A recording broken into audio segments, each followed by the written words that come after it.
तो हम लोग को पढ़ लिए थे। अब हमें पढ़ना था कभी तैरना या नाव खेलना, ये ना।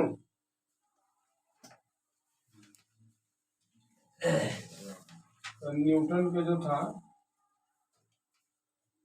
तृतीय नियम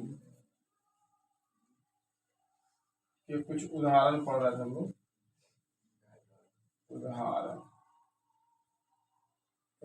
और कुछ पढ़ लिए थे, कुछ बाकी है। तो उसमें वो तैरना या नाव खेलना है। तो जब हम मान लीजिए कि कोई आदमी आगे, अगर आदमी कोई तैर रहा है, ठीक है, अगर कोई आदमी ऐसे तैर रहा है, उसके हेड तो आगे की ओर होता है, तो अपने पैर को भी चलाता है और हाथ को भी चलाता है ना।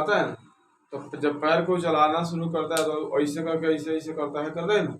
इससे क्या करता है, पानी को आगे आगे से पीछे की ओर फेंकता है।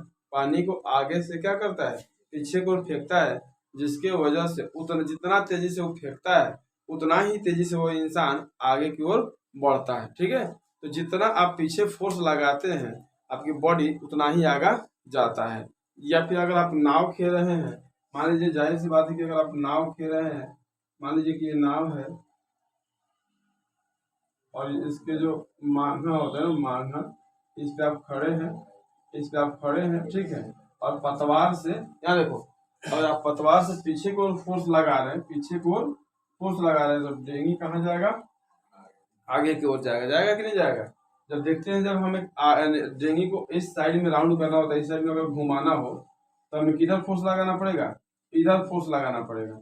और लेकिन डेंगी को अगर इधर काटना हो, ठीक है, डेंगी को इधर काटना हो तो हमें किधर फोर्स लगाना पड़ेगा, इस साइड में फोर्स लगाना पड़ेगा, ताकि डेंगी इधर घूम जाए। यानी कोई जो काम आपको अगर आपको उत्तर की ओर करना है तो आपको किधर बल लगाना होगा, दक्षिण की ओर बल लगाना है कि नहीं। अगर आपको पश्चिम की ओर करना है तो किधर बल लगाना है, पूरब की ओर बल लगाना, मतलब आपको उल्टा दिशा में बल लगाइएगा, तब जाके वो चीजें आपके आगे जाएंगे। ठीक है, यानी कहने का मतलब होता है कि प्रतिक्रिया के बराबर विपरीत प्रतिक्रिया होता है।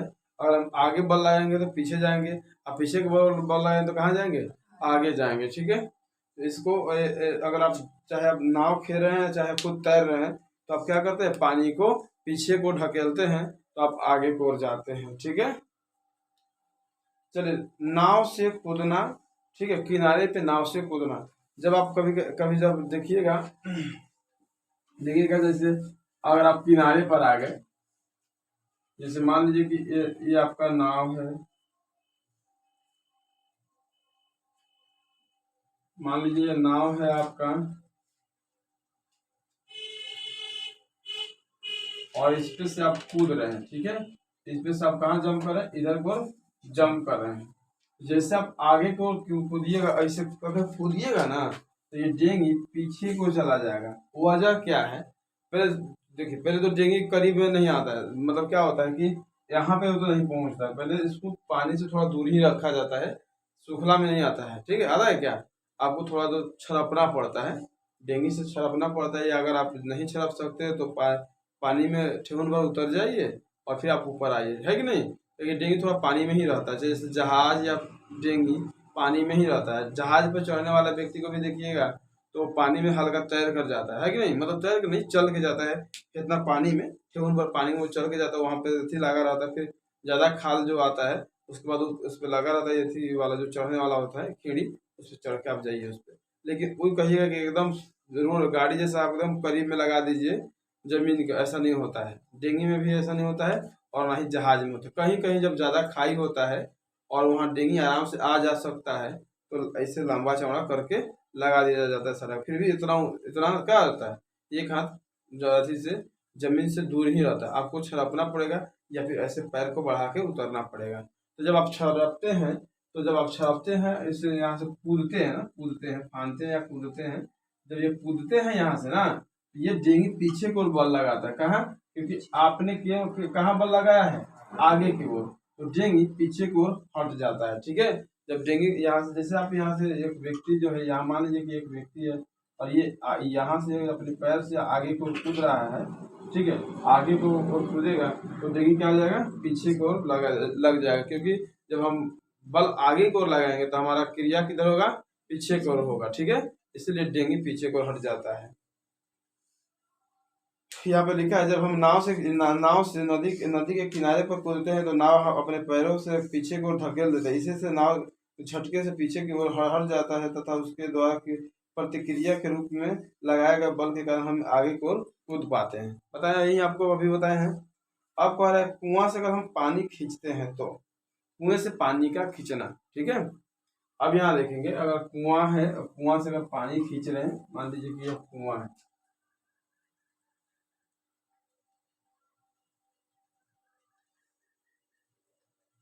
ठीक है, मान लीजिए कि कुआं है,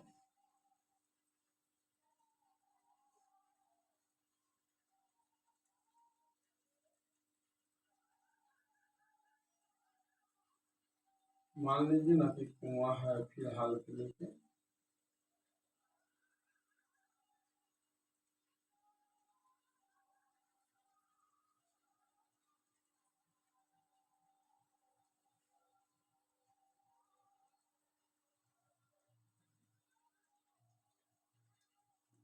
ठीक है। अब ये सब कुआं है और ये कुआं से अगर आप जैसे पानी खींचते हैं, जैसे कोई व्यक्ति यहाँ पे मान लीजिए खड़ा है और ये क्या कर रहा है कि इधर इसका मतलब डोल है और इस डोल से रसरी से यहाँ से मान लीजिए कि रसरी पकड़ा हुआ है और यहाँ से डोल में जो उबहन लगा है इसके, ये पानी खींच रहा है। तो जब ये खींचेगा तो सबसे पहले तो यहाँ पे इसके किसी एक भाग पे कौन बल लगेगा, घर्षण बल लगेगा। किसी एक पे कौन सा बल लगेगा, घर्षण बल लगेगा। उसके बाद ये क्या होगा, अभिलंब बल नीचे को लगाएगा। पानी का जो डोल में जो पानी है वो कौन बल लगाएगा, अभिलंब बल नीचे की ओर लगाएगा। कहाँ लगाएगा, नीचे की ओर। और जो हम अपने हाथ जो मांसपेशियों द्वारा जो रस्सी को जो खींच रहे हैं, ये किधर खींच रहे हैं, ऊपर की ओर। तो कर रहे हैं ऊपर की ओर। तो जितना ये नीचे की ओर लगाएगा उतना ही हम ऊपर की ओर लगाएंगे, ठीक है। डोल हमें जितना फोर्स नीचे की ओर करेगा, जितना फोर्स हमें, ये मान लीजिए कि हमारा जितना बल mg जितना हमें नीचे की ओर मिलेगा, हम उतना ही mg कभी लगाएंगे, ऊपर को m में लगाएंगे, ठीक है। m में mg जो होता है ना नीचे, वही बात mg को हो चाहे ma को, बात सेम टू सेम है। mg मतलब त्वरण ही है और ये भी क्या है, एक प्रकार के, तो ये भी एक प्रकार के क्या है, त्वरण है। तो अगर जितना हमें नीचे को फोर्स लगाएंगे, ये डोल साहब जितना नीचे के फोर्स लगाएंगे उतना ही ये व्यक्ति इस डोल को रस्सी के माध्यम से ऊपर की ओर लगाएगा, ठीक है। उतना ही क्या करेगा, ऊपर की ओर लगाएगा ये फोर्स, ठीक है। जैसे पढ़ के आप देख लीजिए, कह रहा है कि जब कोई व्यक्ति कुएं से जल की भारी बाल्टी को ऊपर की ओर खींचता है तो वो रस्सी पर अपना वही अपना अब रस्सी पर अपना ही बल लगाता है, जैसे तो रस्सी भी उस व्यक्ति को अपनी ओर खींचता है, उतने ही बल से कति करता है, खींचता है कि नहीं। जितना की मतलब जितना ये नीचे की ओर खींचता है उतना व्यक्ति ऊपर की ओर खींचता है। अच्छा, व्यक्ति जितना ऊपर की ओर खींचता है डोल उसको उतना नीचे की ओर खींचता है। रस्सी का अचानक टूट जाने पर रस्सी रस्सी पर व्यक्ति द्वारा लगाया गया बल समाप्त हो जाता है और अतः व्यक्ति अपने द्वारा लगाया बल के कारण पीछे की ओर गिर भी जाता है कि नहीं। अगर कहीं गलती से रस्सी का डोल का वेट ज्यादा रहा हुआ, मान लीजिए बड़ा सा डोल था, पतला सा रस्सी लेके घुस गया अपने पानी निकालने, नहीं तो अचानक डोल का वेट बढ़ गया, डोल का वेट क्या हुआ, बढ़ गया। लेकिन डोल का वेट जब बढ़ा तो डोल ने टूट गया, डोल टूट गया, अब कहाँ हुआ, इसमें धब से नीचे गिरेगा। अब जितना स्पीड से डोल गिरेगा उतना ही स्पीड से आप पीछे गिरिएगा, या फिर अगर आप थोड़ा स्टेबल है तो बच सकते हैं, वरना पीछे उतना ही स्पीड से गिरने की संभावनाएं होती है। जैसे आपने राशा कसी खेला होगा, राशा कसी समझता है सनू, जैसे क्या होता है, 2 3 4 बड़ा उन्हें पकड़ लेता है, 4 बड़ा उन्हें पकड़ के खींचता है कि नहीं। तो कौन सा फेरल उसमें होता है, वो छोड़ देता है रसोई है, ठीक है, जो पूरा बड़ा गिरता है कि नहीं गिरता है। वो कहेगा कि हम जीतेंगे, वो कहेगा कि हम जीतेंगे, हम गोरा खींचेंगे, वो गोरा खींचेंगे, ऐसे करने में खूब जोर से खींचता है ऐसा। लेकिन उसमें कोई फेरल होता है, गिराइए पूरा पूरा शरीर छोड़ देता है, जो पूरा गिरता है सब। तो रसा कसी में भी वही बल लगाता है कि जैसे आप दोनों ओर से खींच रहे हैं तो ये भी क्रिया कर रहा है, ये विपरीत प्रतिक्रिया हो रहा है कि नहीं। एक क्रिया हो रहा है, एक विपरीत प्रतिक्रिया हो रहा है। बात समझ में आ रहा है। तो जितना बल से आप इधर खींचिएगा उतना ही बल से ये आपको उधर खींचेगा। इस तरह की घटना को हम कभी कहते हैं प्रत्येक क्रिया के बराबर विपरीत प्रतिक्रिया हो रहा है। और वही यहाँ पे कुआं से पानी निकालते समय, ठीक है, कुआं से पानी निकालते समय क्या कौन कर रहा है, ये डोल कर रहा है रस्सी पे, और रस्सी पे कौन कर रहा है, ये इंसान कर रहा है। अब बीच में है का तुम कौन, रस्सी। अगर टूटा, रस्सी टूटा तो डोल भी नीचे गिरेगा और उधर मनुष्य भी गिरेगा, ठीक है। और एक चीज और आपको बता दें, हाँ जी चलिए, अब है बंदूक की प्रतिक्षेपण। कहती है बंदूक के प्रतिक्षेपण, ठीक है, ध्यान से देखिएगा। अब तीसरा नियम जो है, अगला नियम जो है, कह रहे बंदूक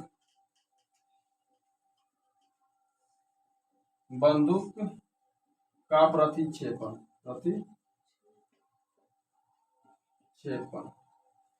ठीक है। बंदूक का प्रतिक्षेपण, देखो ये बंदूक है आपका,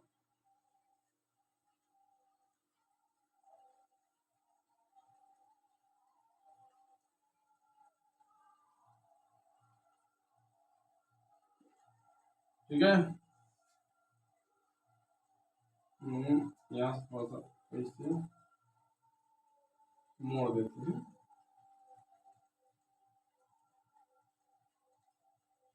ये चलाने वाला है और ये बंदूक, ठीक है।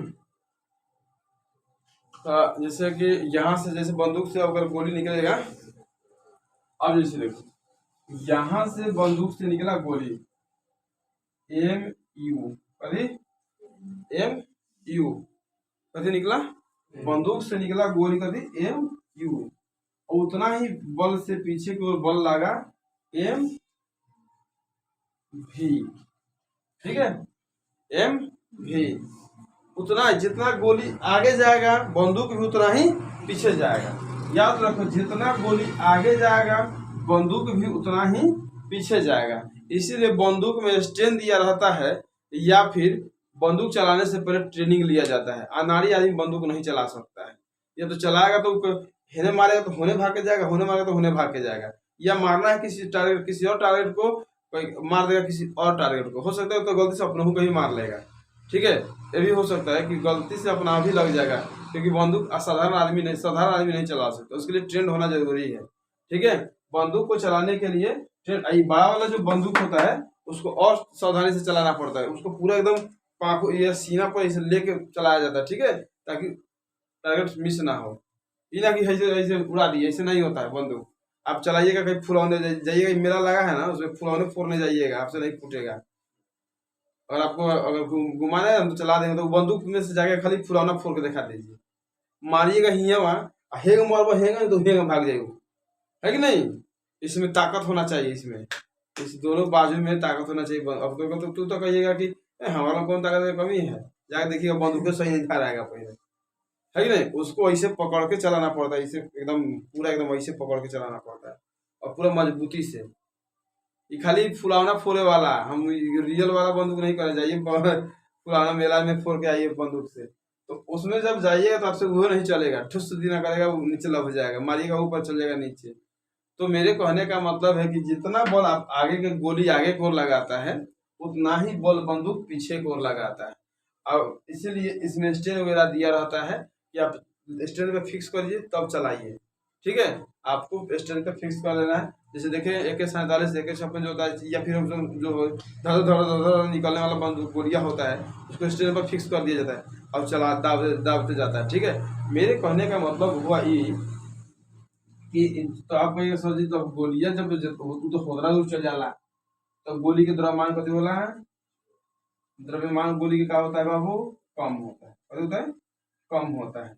और उसको कोई पकड़ के रखा नहीं है कि नहीं, वो आजाद है। बंदूक के द्रव्यमान अधिक हो, गोली की अपेक्षा 100 गुना अधिक है।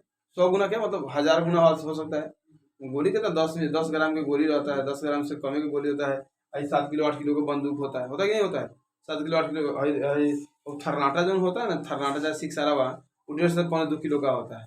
उठाए कि नहीं उठाए हैं कभी, हाँ भारी रहता है, बहुत भारी रहता है। वैसे उठाइए तो हाथों लभा देगा उस ससुरा है। एक नलिया जो होता है थर्नाटा, वो और भारी होता है। सिक्सर होता है कम भारी होता है, वो हल्का एल्युमिनियम का बना हुआ रहता है, ठीक है, तो कम भारी रहता है। लेकिन नरकट जो थर्नाटा बोलता है ना, उससे प्योर लोहा है, एकदम देसी बंदूक है, उठता नहीं जल्दी वो। है कि नहीं, बड़ी भारी रहता है। ये थोड़ा सा एल्युमिनियम का बना होता है ना, जैसे थोड़ा सा ये ठीक रहता है, उड़ जाता है। इसका द्रव्यमान काफी ज्यादा, गोली के अपेक्षा इसका द्रव्यमान कम होता है, ठीक है, और सॉरी आधा अधिक होता है। तो इसका जो द्रव्यमान है ना जी, तो इसका अधिक होता है, इसका द्रव्यमान, बंदूक का द्रव्यमान, बंदूक का द्रव्यमान अधिक है, ठीक है, द्रव्यमान का बाबू अधिक है, बंदूक का द्रव्यमान अधिक है, और गोली का द्रव्यमान कम है, इसलिए यह दूर तक जाता है और काफी ज्यादा स्पीड में जाता है। कितना? काफी अधिक स्पीड में जाता है। और इस बेचारा का द्रव्यमान कम होता है और ये काफी दूर में जाता है, और इस बेचारा का द्रव्यमान काफी होता है, अधिक होता है, जिसकी वजह से ये कम ही दूरी तय कर लेता है, और उसके अलावा इसको मजबूती से पकड़ा गया रहता है, ठीक है, इसको और मजबूती से पकड़ा गया रहता है, इसीलिए ये कम दूरी तय करता है। बात समझ में आ गया कि नहीं आ गया? इसका द्रव्यमान क्या होता है? कम होता है, तो ये, और इसको कोई पकड़ने वाला नहीं होता है, तो ये अपने टारगेट को मिस नहीं करता है और दूर तक जाता है। और इसके ये क्या होता है, बंदूक बेचारा ये जब गति चलता है तो पीछे को भागता है, एम भी से भागता है, लेकिन इसका द्रव्यमान अधिक होने के कारण से गति क्या हो जाता है, कम हो जाता है। जैसे आपने बताया ना जी, पहले मैंने बताया कि अगर अधिक बल लगाने के लिए अगर किसी वस्तु का द्रव्यमान अधिक है तो उसको गति में लाने के लिए उस द्रव्यमान के भी मतलब उसको अधिक बल की जरूरत पड़ेगा।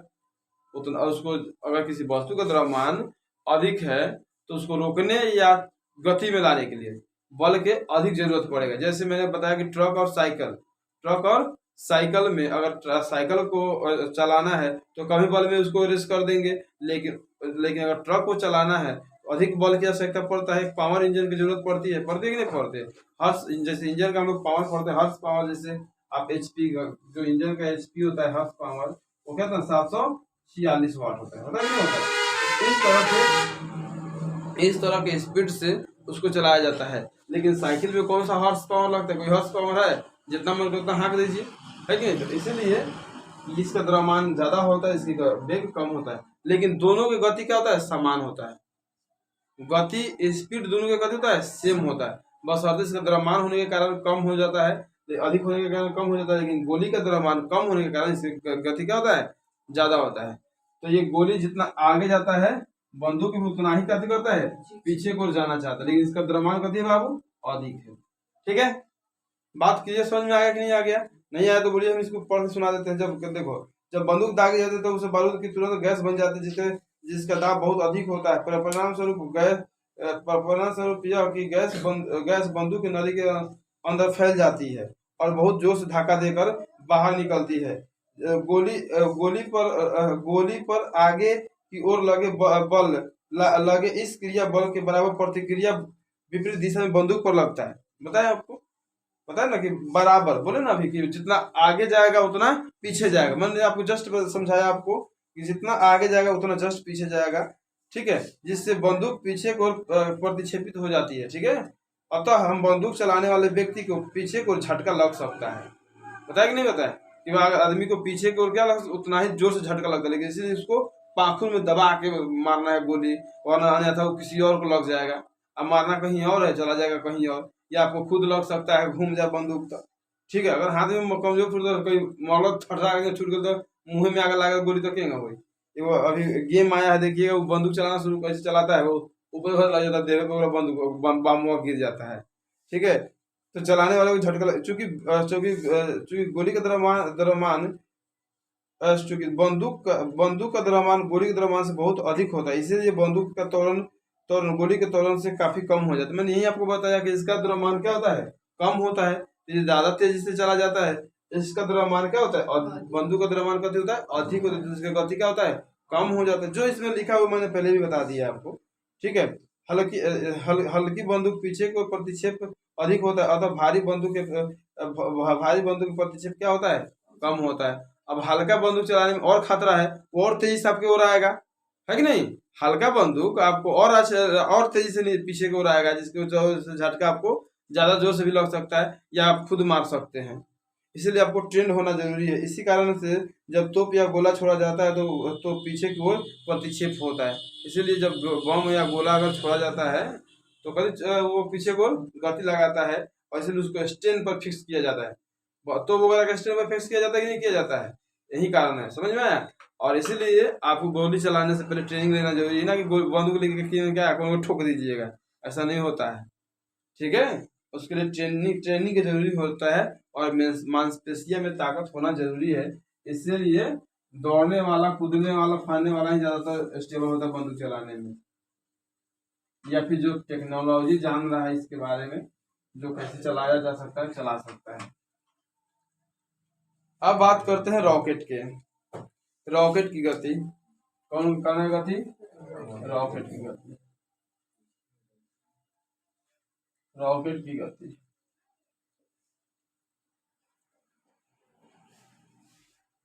यहाँ देखिएगा, ये रॉकेट भाई है इस तरह से,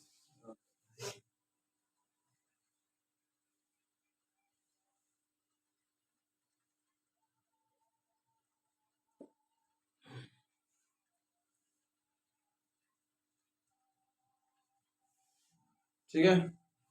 ये रॉकेट है और वे सीधा गति करते हैं, ठीक है, ये हो जाए। चलो ठीक है। इस सब पे परनोद लगा रहता है, आपने जो देखे होंगे इस तरह से परनोद लगा रहता है, ठीक है। ऐसा करके कुछ ऐसे परनोद लगा होता है इस सब पे, आप ऐसे देखे होंगे।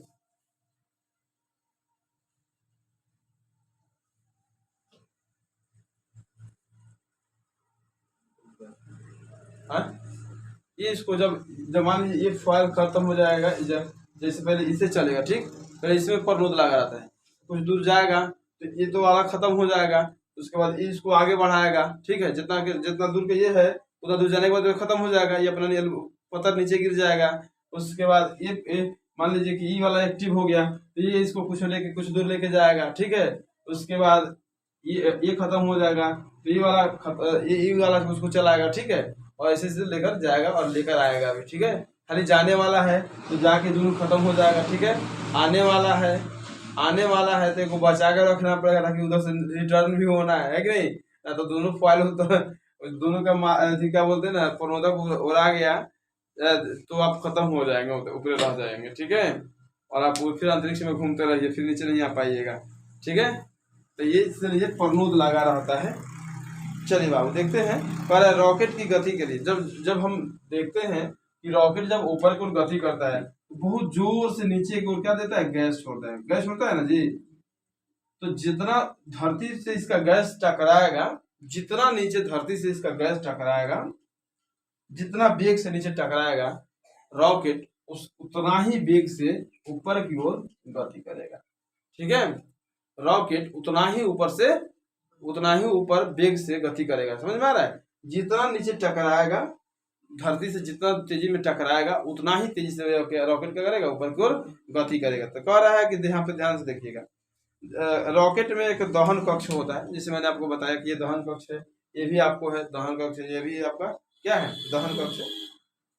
दहन कक्ष होता है, नीचे की ओर एक छिद्र होता है, जब ईंधन तेजी से जलता है तो गर्म गैस छिद्र से तेजी से पीछे की ओर निकलता है और रॉकेट को आगे की ओर बढ़ाता है। मैंने आपको यही जस्ट बताया कि जितना तेजी से निकलेगा उतना तेजी से यह ऊपर की ओर जाएगा, ठीक है।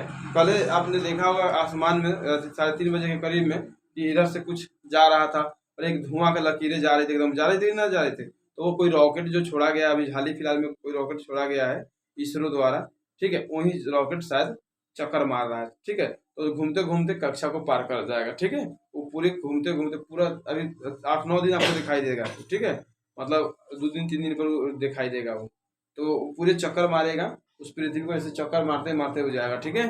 तब इस कक्षा को 48 दिन में पार करता है। इस पृथ्वी के जो कक्षा होता है उसको 48 दिन में, लगभग 74 दिन में पार करता है, ठीक है।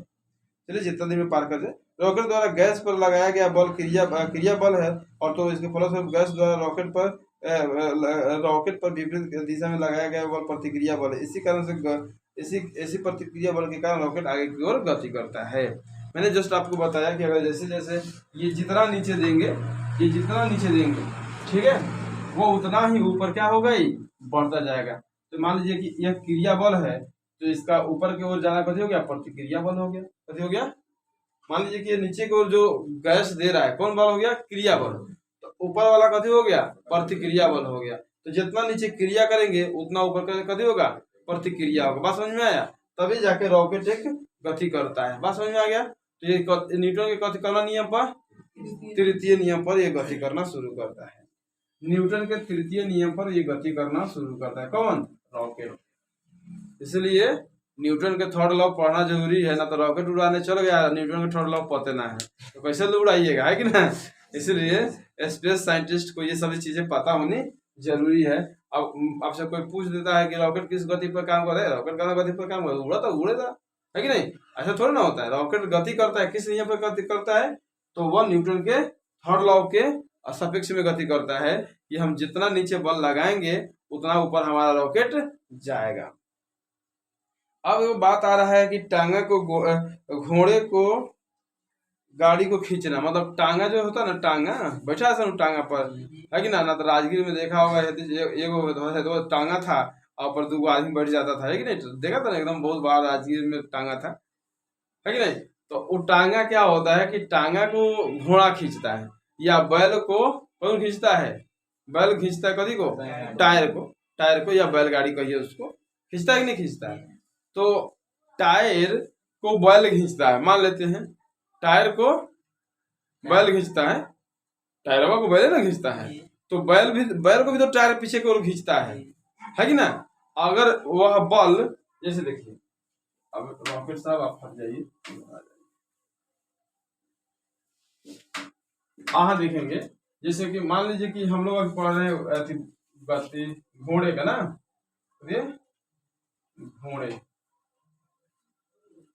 घोड़े की गति है, घोड़े का गाड़ी खींचना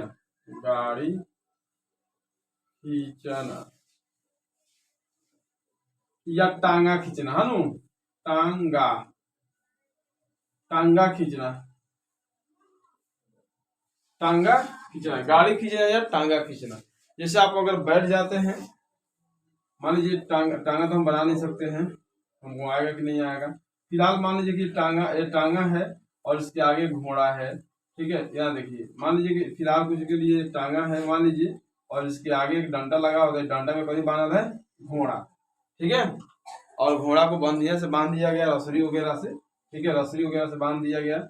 और अब टांगा क्या कर रहा है? रसरी की मदद से घोड़ा क्या कर रहा है? रसरी की मदद से घोड़ा को टांगा को खींच रहा है। समझ आ रहा है? टांगा को घोड़ा क्या कर रहा है? आगे की ओर खींच रहा है। तो घोड़ा को टांगा क्या कर रहा है? पीछे की ओर खींच रहा है। तब ना घर्षण बल के कारण उसके कांधे पे कुछ लगाया जाता है, कपड़ा लगाया जाता है ताकि उसको छिलाए नहीं। और टांगा नहीं खींचता तो क्या जरूरत था उसको? अब इस पे पीठ पे गादा लगाने की जरूरत पड़ता, इसलिए उसके कवर पे बना लगाया जाता ताकि उसका छिलाए ना, क्योंकि जब चलेगा तो घर्षण बल होगा ना, तो इसकी वजह से छिला जाता है।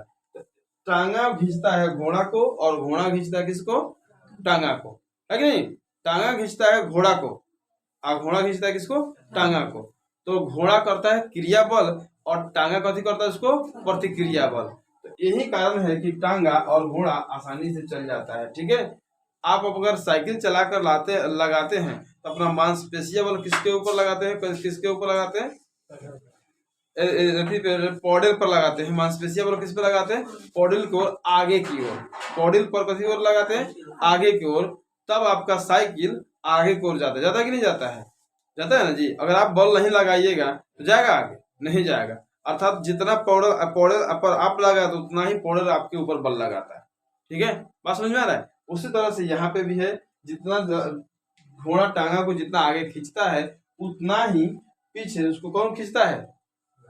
गाड़ी खींचता है, जिसकी वजह से ये चल पाता है। आप पढ़ के समझ लो इस बात को। जितने बल से घोड़ा गाड़ी को खींचता है उतना ही बल से गाड़ी घोड़े को विपरीत दिशा में खींचता है। घोड़े द्वारा गाड़ी पर लगाया गया बल क्रिया बल है, तो गाड़ी द्वारा घोड़े पर लगाया गया बल कथी है? प्रतिक्रिया बल है। घोड़े द्वारा गाड़ी पर लगाया गया बल जब गाड़ी के पहिया पर विपरीत दिशा में लगाते हैं तो घर्षण बल अधिक होता है, तब ही गाड़ी आगे की ओर बढ़ती है। और घोड़ा यह बल अपनी टाप से पृथ्वी पर तिरछा दिशा में लगाकर बल पैदा करता है। ठीक वैसे ही जैसे कि हम पृथ्वी पर पैदल चलते समय करते हैं। जैसे देखिए घोड़ा क्या करता है बेचारा? घोड़ा जैसे ये है इसके घोड़ा, मान लीजिए कि इसका वो टाप है, ठीक है कि नहीं। हम्म,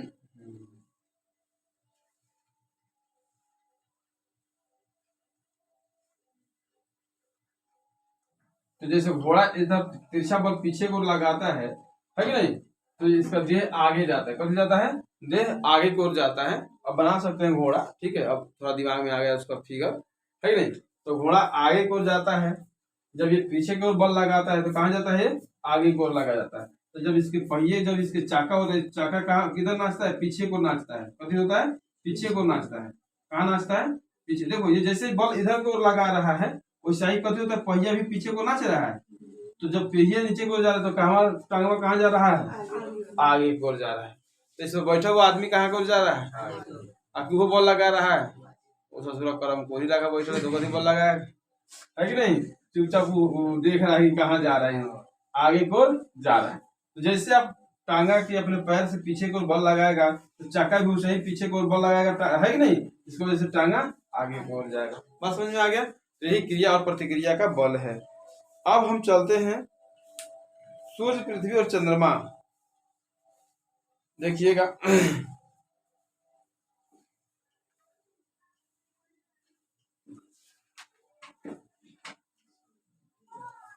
सूर्य, पृथ्वी और चंद्रमा।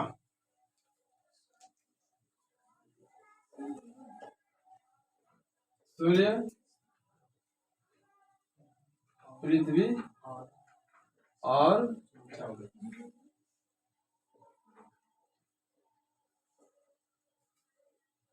चंद्रमा।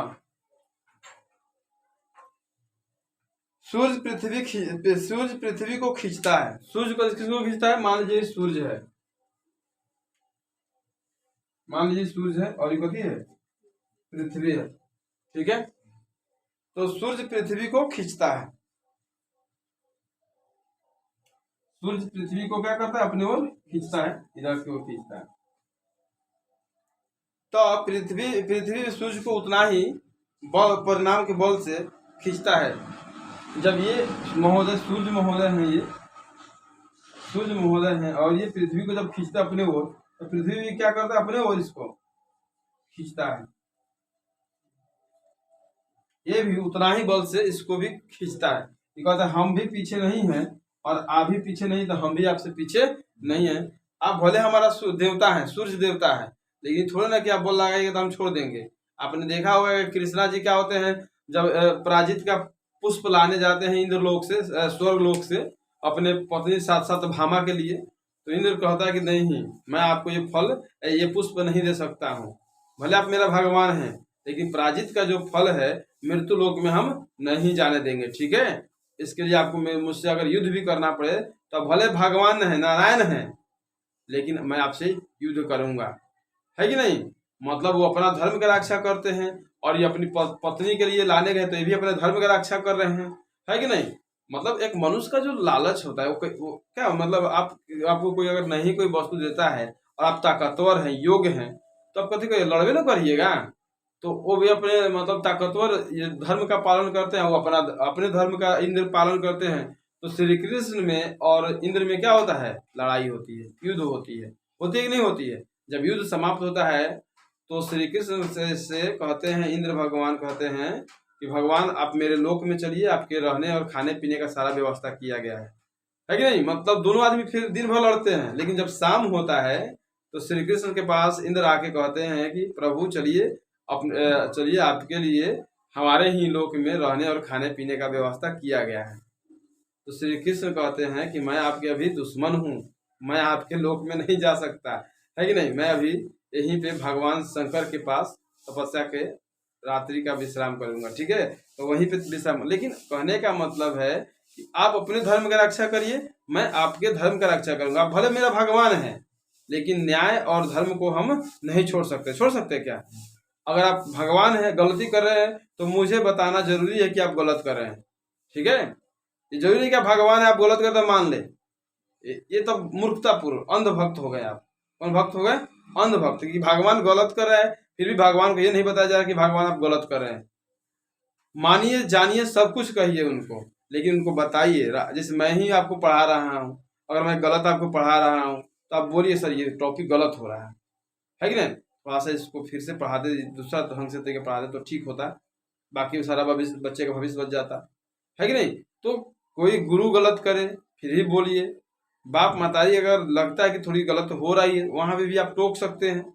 भगवान से गलती हो रहा है आप टोक सकते हैं, आंख बंद करके विश्वास करना जरूरी नहीं है। हाँ, अगर वो गलत नहीं है तो आपके अपने आप उत्तर देंगे कि आप इंतजार करिए सही होने का इसका, ठीक है, वो इंतजार करने के लिए बोलेंगे आपको।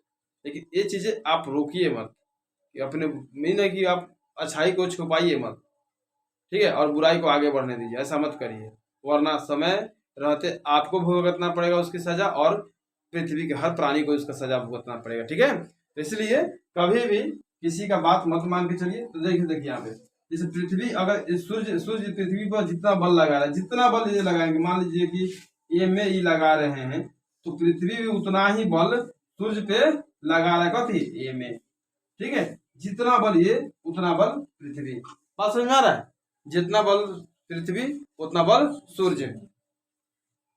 उसी प्रकार पृथ्वी और चंद्रमा अपनी ओर आगे अपनी ओर खींचता है, पृथ्वी चंद्रमा को अपनी ओर खींचता है तो चंद्रमा भी पृथ्वी को अपनी ओर खींचता है। जैसे पृथ्वी का प्राकृतिक उपग्रह कौन है, पृथ्वी का प्राकृतिक उपग्रह कौन है, चंद्रमा है। तो जितना उपग्रह जितना स्पीड से पृथ्वी खींचेगा चांद को, उतना ही स्पीड से चांद को कौन खींचेगा, चांद किसको खींचेगा, पृथ्वी को।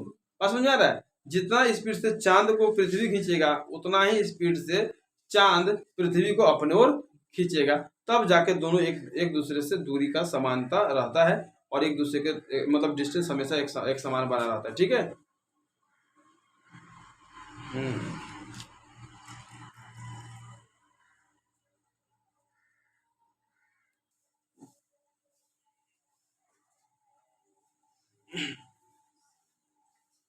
अब देखो संवेग संरक्षण,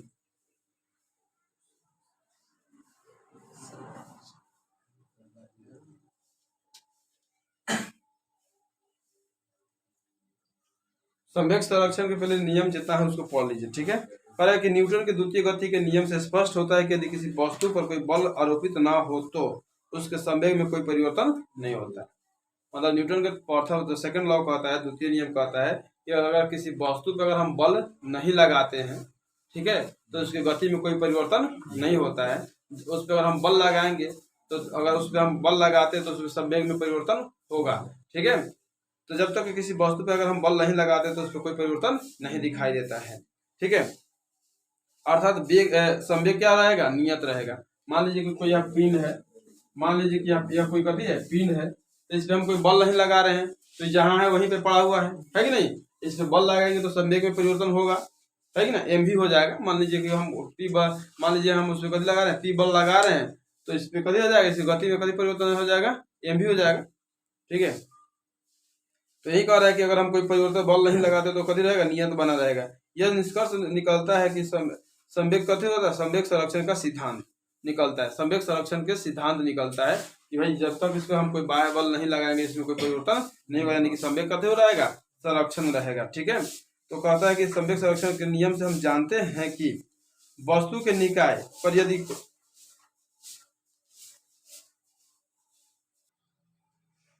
जी हाँ, तो देखिएगा कह रहा है कि यदि जैसे मैंने बताया इसको कि कह रहा है कि वस्तु के निकाय पर यदि कोई बाह्य बल आरोपित ना हो तो संयुक्त निकाय का कुल संवेग क्या होता है, संरक्षित रहता है।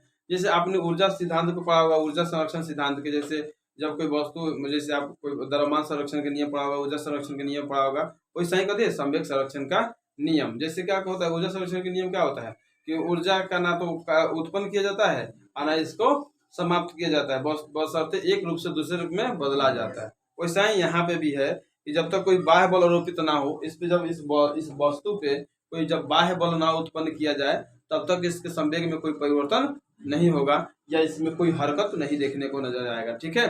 जैसे आप अल्ट्रा एज देखें, अल्ट्रा एज मैच में जब देखो ना पैच लागल तो ना अल्ट्रा एज देवल है, जब बैट मारता है तो अल्ट्रा एज नहीं देता है, देता है कि नहीं देता है।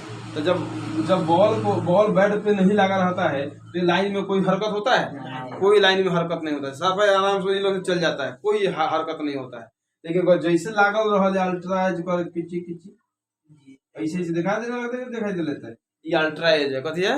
Ultra edge. जो तइको शक लागल हुई तो में लाइनिंग दिखावे लागी, कहता कि ना संवेग में परिवर्तन भेल बा, बॉल लगेले बड़े तू, है कि ना? वो सीधे कहा जाता है ना, तो तू बॉल लगाया है, जैसे तू बॉल लगाया होगा अल्ट्रा एज में हरकत आ जाएगा, ठीक है। तो कल जैसे क्या हुआ है, वो मतलब चेन्नई जब से कल है ना मैच एगो हारल है रातू, तो क्या हुआ, कौन तो मारा था, मोइन अली, इसे मारा नीचे तो लग गया उसमें टक्सीना, आउट नहीं, आउट हो गया कि नहीं हो गया? तो बैट्समैन को नहीं लगा था कि लगा है, लेकिन बॉलर एम्पायर को पता चल गया तो कहा कि भाई है ना, करता है बॉल रिव्यू चाहिए, है कि ना? तो अल्ट्रा एज में देखा है कि हल्का लगा है तो आउट देता है। तो मेरे कहने का मतलब है कि अल्ट्रा एज में थोड़ी सी भी हरकत आएगा, गेंद में थोड़ा सा भी परिवर्तन आएगा तो आपको क्या हो जाएगा? आउट हो जाएगा, है कि नहीं? तो ये अल्ट्रा एज में हरकत दिखने लगेगा, ठीक है, समझ में आ रहा है? यही चीज होती है, यही अल्ट्रा एज है। तो कहता है कि जब तक किसी वस्तु पर बाह्य बल आरोपित नहीं होता है तब तक उसके संवेग में परिवर्तन नहीं होता है। बात समझ में आया? जब तक कोई बाह्य किसी बिंदु पर या किसी वस्तु पर बाह्य बल आरोपित ना हो तब तक उसके संवेग में परिवर्तन नहीं होता है। इसी को कहते हैं संवेग संरक्षण का सिद्धांत। आज जितना लगेगा उतने परिवर्तन होगा, वो से बेसी नहीं होगा, ठीक है। ये ना कि वो फेंक दिन तो भागते रहता है कि नहीं, ऐसा कुछ नहीं होता है। अब यहाँ देख लीजिए, कह रहा है ए गोला और एगो बी गोला है, ठीक है, ए गोला और बी गोला। मान लीजिए यहाँ पे दो कंडीशन दिया है, मान लेते हैं कि जैसे यह ए गोला ए है और ये गोला ए है, ठीक है, गोला कथी है, ए है, और इसको मान लीजिए इसका द्रव्यमान कथी है, क्या मिनट आ गया है, इसका द्रव्यमान कथी है, एम है, कथी द्रव्यमान एम है। तो जैसे इस पे थोड़ा सा फोर्स लगाए तो कथी हो गया, म्यू1 हो गया, कथी हो गया, म्यू1 हो गया, ठीक है। तो एगो गोला जो यहाँ पे आया, ये गोला जो आया ये कथी है, बी है, और इसका भी द्रव्यमान कथी है, ए में है, जितना ये द्रव्यमान इसका है उतना द्रव्यमान इसका भी है, लेकिन इस पे भी हम बल लगाए तो कथी हो गया, V1 हो गया, कथी हो गया, V1। समझते तो चलिएगा थोड़ा सा, ठीक है। अब ये दोनों क्या करेगा, जैसे देखिएगा बाबू, अब ये दोनों क्या करेगा, एक दूसरे से टक्कर मारेगा, ठीक है, कथी होगा, ये दोनों ए और बी कथी होगा, टक्कर मारेगा। बात समझ में आया? तो ये दोनों एक दूसरे के कथी मारेगा, अब टक्कर मारेगा। बात समझ में आ रहा है? टक्कर मारेगा, मारेगा ना जी, टक्कर मारेगा तो ये इधर जाएगा, ये इधर जाएगा और ये इधर आएगा, तो ई हो जाएगा, ई हो गया V2, सॉरी हाँ V2 हो गया, और ये कथी हो गया, U2, तो हो जाएगा U2 हो जाएगा ना। ये कथी हो गया, ए है, आई कथी है, बी है, नहीं भाई है U2 हो जाएगा, ठीक है। भाई जो है ना जी V1 हो जाएगा, ठीक है, आई कथी हो जाएगा, V2, तो ठीक है, ये क्या हो जाएगा, E1 U2 U2 नु, इसको U2 करना है, ठीक है। तो अब इस टक्कर के बाद जो होगा तो ये कथी हो जाएगा, V1 हो जाएगा, ये कथी हो जाएगा, V2 हो जाएगा। समझ आ रहा है? ये V1 हो जाएगा और ये V2 हो जाएगा टक्कर के बाद। तो जब ये टक्कर होगा तो इसमें भी गति हो गया, इसमें भी गति हो गया। अब ये चीज आपको बता देनी,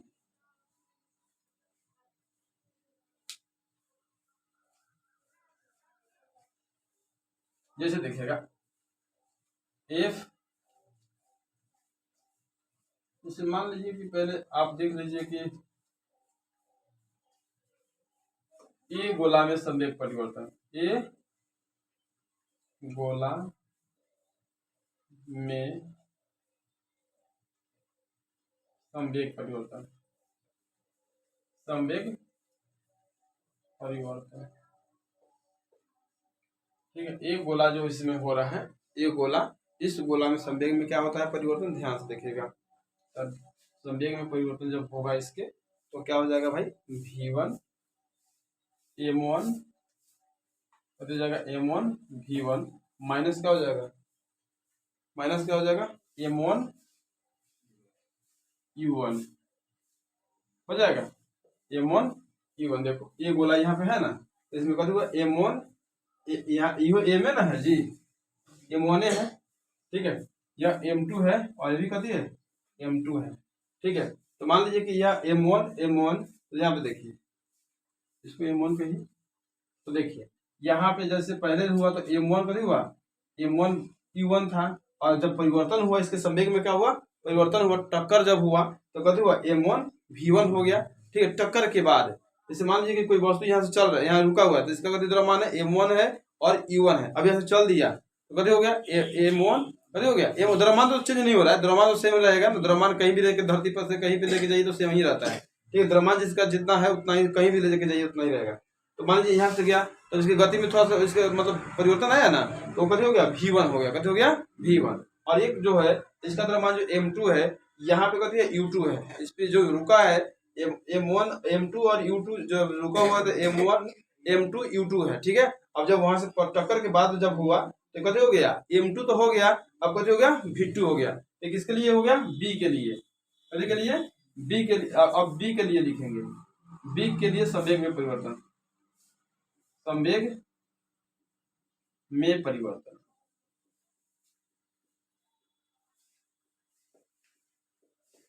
अब कितना जाएगा भाई M2 V2 minus M2 U2, ये ना हो जाएगा, ठीक है। अब जो न्यूटन के नियम कहता है संवेग क्या रहता है, न्यूटन के नियम क्या कहता है प्रत्येक क्रिया के बराबर विपरीत प्रतिक्रिया होता है ना जी।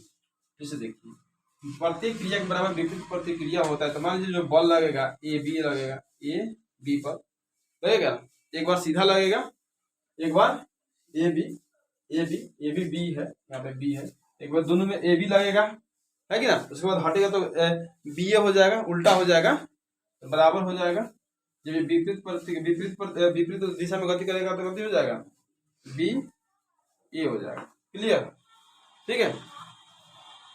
ना समझ में आता सही क्या होता है। मान लीजिए जैसे सीधा गति है तो ए बी हो गया, और उल्टी का तो बी कथी हो जाएगा आगे हो जाएगा, ए कथी हो जाएगा पीछे हो जाएगा, ठीक है। आगे चल के देखिए ना क्या होता है, थोड़ा सा और आगे चलते हैं क्या होता है।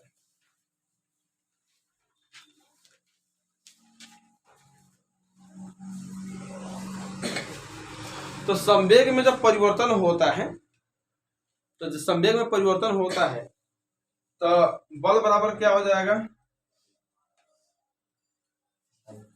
F बराबर क्या हो जाएगा भाई, F बराबर क्या हो जाएगा डेल पी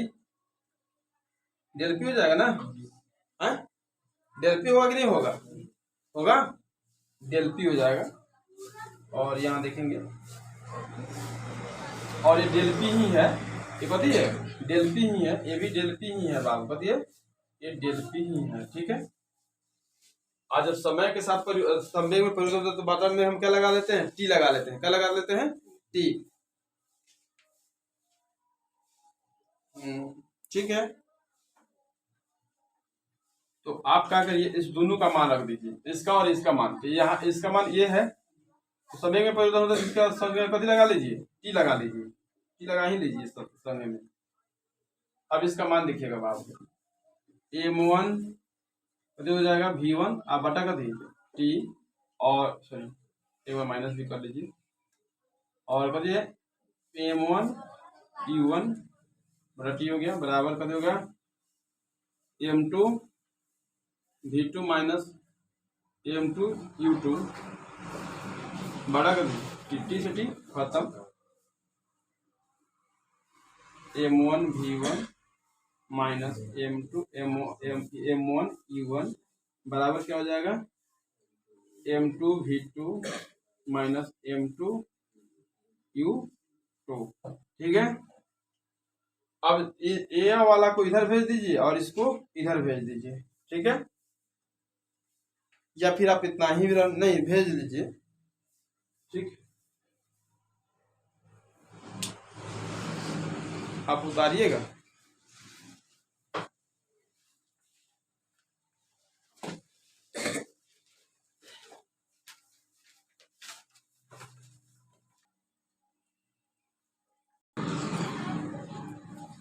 देखिएगा इधर का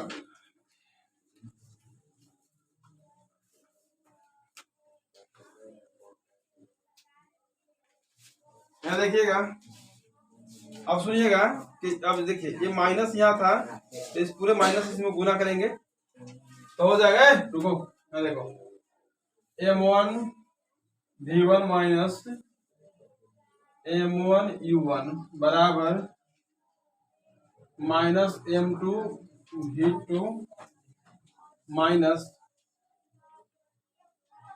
प्लस हो जाएगा m2 और ये क्या जाएगा u2, है ना। तो देखो भाई ये अब इधर जाएंगे महोदय और ये उधर जाएगा, तो हो जाएगा कथी m1 v1 plus m2 v2 बराबर m2 u2 plus m1 u1, या एक बार और बदल के लिख लो m1 v1 प्लस, या इसको इधर आगे लिख लो m1 u1 plus m2 u2 बराबर m1 v1 plus m2 v2। ठीक है, यही संवेग संरक्षण का कथी हुआ सिद्धांत हुआ। ठीक है, एक हुआ संवेग संरक्षण के सिद्धांत हुआ। अब एक चीज आप देखोगे, जब हिसाब बनाओगे आप, जैसे बंदूक के हिसाब बनाओगे, ठीक है, इधर कोई उतारना नहीं है कुछ, ठीक है, इधर नहीं उतारना है, इधर थोड़ा सा मिटा के बताते हैं आपको।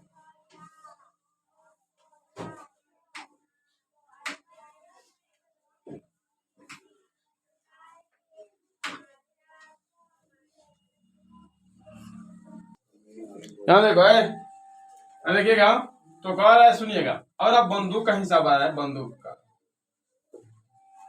बंदूक का हिसाब आप बना रहे हैं, तो उसमें कंडीशन क्या होता है कि ये गोली का वेग होता है, मान लीजिए, तो गोली का वेग हो गया, मान लीजिए कि गोली गया u1, है कि ना, u1, और उसका द्रव्यमान हो गया m1 गया m1। अच्छा, बंदूक जो है, बंदूक का वेग हो गया v1, है कि नहीं, बंदूक का भी पीछे जाएगा ना जी v1, और उसका द्रव्यमान हो गया कभी m1 m2, इसको कहा m1 m2 कर लो इसको, ठीक है, समझ आ रहा है। तो अब कंडीशन क्या होगा, यहाँ ध्यान से देखो, तो m1 u1 बराबर m2 v2 कर लो इसको, ठीक है, ऐसे कर लो, और ये माइनस लगा लेना, ठीक है। अब तब जाके तुम्हारा किसी का निकाल सकते हो, बंदूक का गोली का निकालो स्पीड, या बंदूक का स्पीड निकालो, या फिर गोली का द्रव्यमान निकालो, या वस्तु अथी बंदूक का द्रव्यमान निकालो, यहाँ से तुम निकाल सकते हो, ठीक है। यही चीज, यही फॉर्मूला लगाओगे, ये फॉर्मूला आपको ज्यादा जरूरत नहीं पड़ेगी बंदूक लगाने के लिए, बंदूक चलाने के लिए यही फॉर्मूला आपको लगेगी, ठीक है, और इसी पे न्यूमेरिकल बनेगा आपका, ठीक है। हाँ, यहाँ से m1 u1 बराबर m1 माइनस m2 v2, ठीक है, ये बंदूक का वेग हो गया, ठीक है, ये गोली का हो गया, ये जो छोटा वाला जितना भी होगा सब कथी हो जाएगा गोली का, और जो बड़ा वाला होगा कथी हो जाएगा, क्या हो जाएगा बंदूक का। अब एक बात और इधर ध्यान रखना, अगर ये गोली वाला है, ठीक है, तो गोली का द्रव्यमान में निकालना चाहता है, ग्राम में निकालना चाहता है, इधर क्या करना 1000 से कर देना, गुना कर देना। अगर तो गोली बंदूक के द्रव्यमान में निकालना चाहता है, इधर क्या करना 1000 से भागा दे देना, मतलब तुमको जैसे आवश्यकता। इधर देखो, अगर आपको बंदूक का द्रव्यमान निकालना है गोली के सापेक्ष में, तो ग्राम में चाहिए ना, गोली ग्राम में रहेगा गोली, ठीक है, बंदूक कथी में रहेगा केजी में, तो आपको ग्राम में बदलने के लिए क्या करना पड़ेगा 1000 से इधर गुना करना पड़ेगा।